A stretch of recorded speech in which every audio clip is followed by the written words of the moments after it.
ও please বাবা, তুমি তো জানো এসব পার্টি টাটি আমার ভালো লাগে না। কিন্তু এই পার্টিটা তোমাকে এখন করতেই হবে, আফটার অল তোমার অনারে পার্টি। আচ্ছা দীপু,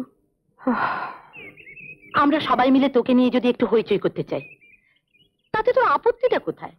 তখন তুমি আমাকে জিজ্ঞেস করছিলে না, হইচই আনন্দ ফুর্তি এসবে আমার আপত্তি কোথায়?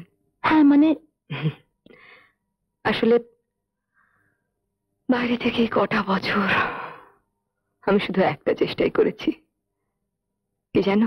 কি? রনকে ভুলতে, কিন্তু পারলাম কই। দিনের প্রতিটি পল, প্রতিটি মুহূর্ত আমাকে ওর কথা মনে করিয়ে দিয়েছে। এই যে কি জ্বালা। রনদা কোথায় গেল? তাই মিসেস সাইগালের সঙ্গে আলাপ করিতেও ভাবছিলাম। আমি দেখছি বাবা। আমার ভাবি পুত্রবধূকে কেমন দেখলেন মিস্টার রায়? মিসেস সাইগালের ছেলে অশোকের সঙ্গে আমার মেয়ের বিয়ে ঠিক করেছে। অবশ্য শতাব্দী এখনো জানে না যে যেই পার্টিতেই তার পাকা দেখা হয়ে গেল। Please excuse me. Sure sure.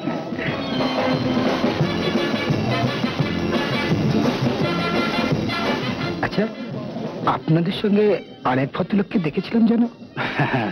Ranbir Mukherjee, আমার মেয়ের বিজনেস পার্টনার। রণদা এখানে দাঁড়িয়ে আছে যে? চলো, বাবা তোমাকে ডাকছে। আপনার মেয়ে যখন রণবীর মুখার্জিকে এত পছন্দই করে বলছেন, ওর সঙ্গে মেয়ে বিয়ে দিচ্ছেন না কেন? রণবীর বাবুকে আপনার জামাই করে ফেলুন, সব দিক দিয়ে খুব ভালো হবে।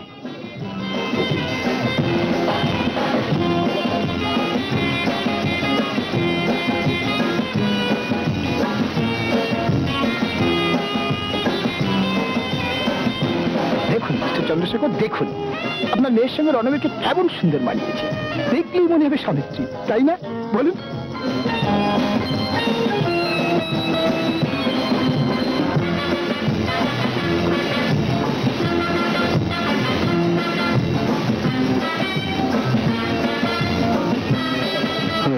আসছি।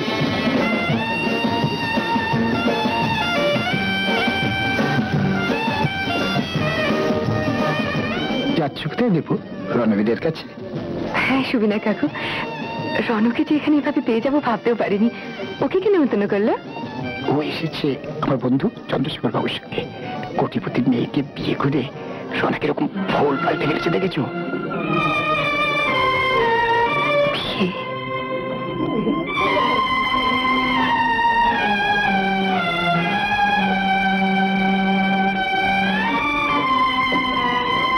হ্যাঁ মা, বিয়ে। ওই যে মেয়েটার পাশে দাঁড়িয়ে আছে, ওই তো স্ত্রী শতাব্দী, আমার বন্ধুর মেয়ে। স্ত্রী? হ্যাঁ গো, স্ত্রী।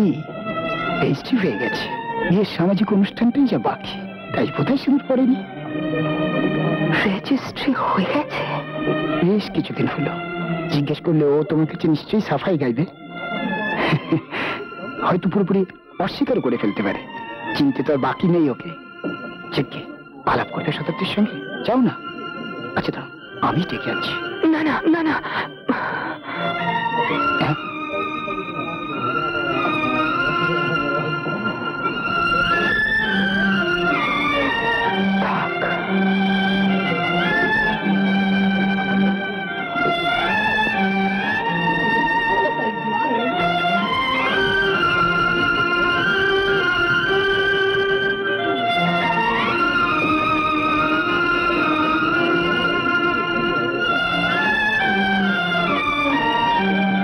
লেডিজ এন্ড জেন্টলম্যান, আরেকটি শুভ অনুষ্ঠানের সানন্দ ঘোষণা। অনুষ্ঠানটি হচ্ছে সুদীপা মিত্রের সঙ্গে আমার একমাত্র ছেলে মিন্ময় রায়ের শুভ বিবাহ।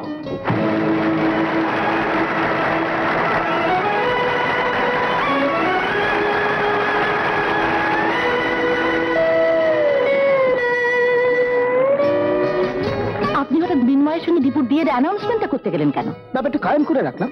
কি যে তুমি করো সুবিনয়, ভাগ্যিস দীপু এখানে নেই। কিন্তু এখানে এলেই তো দীপু ব্যাপারটা জেনে যাবে। তুই দেখ যে তোর বাড়িতে জয়েন করতে না পারে। দেখছি।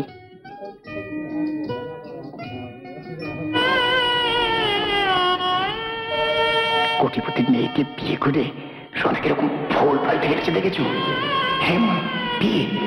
ওই যে মেয়েটার পাশে দাঁড়িয়ে আছে, ওই তো স্ত্রী শতাব্দী। অনুষ্ঠানটি হচ্ছে সুদীপা মিত্রের সঙ্গে আমার একমাত্র ছেলে মৃন্ময় রায়ের শুভ বিবাহ। রেজিস্ট্রি হয়ে গেছে, বিয়ের সামাজিক অনুষ্ঠানটাই যা বাকি, তাই বোধহয় শুরু করেনি।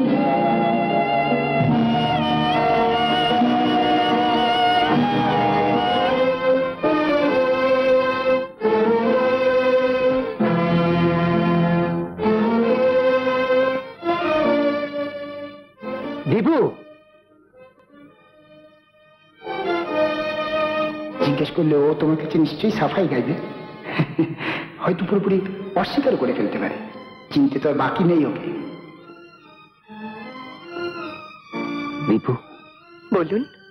তোমার সঙ্গে আমার কয়েকটা কথা আছে। কিন্তু আমার তো আপনার সঙ্গে আর কোনো কথা নেই। ও, কিন্তু আমি শেষ, সব শেষ।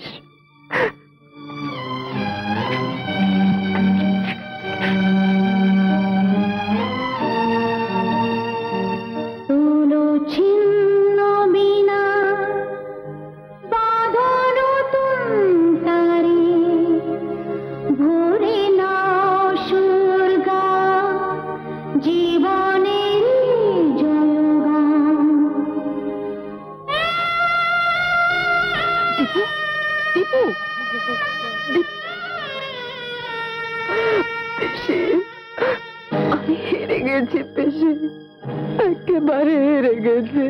আমি সুদীপার সঙ্গে দেখা করব, তাকে বলবো তোর জীবনটা এভাবে নষ্ট করবার তার কোনো রাইট নেই। না কে না, আমি কিন্তু তোকে নিষেধ করলাম।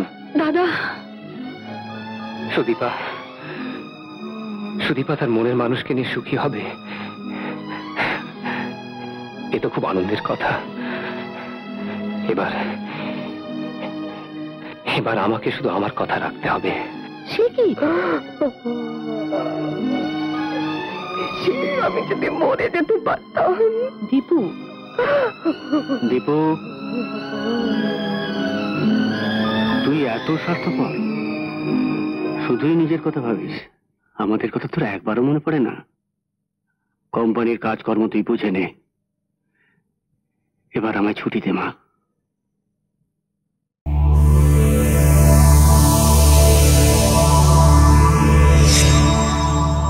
এমন আরো অনেক ভিডিও দেখতে এই চ্যানেলটি সাবস্ক্রাইব করে নিন এবং পাশের বেল আইকনটি প্রেস করে দিন।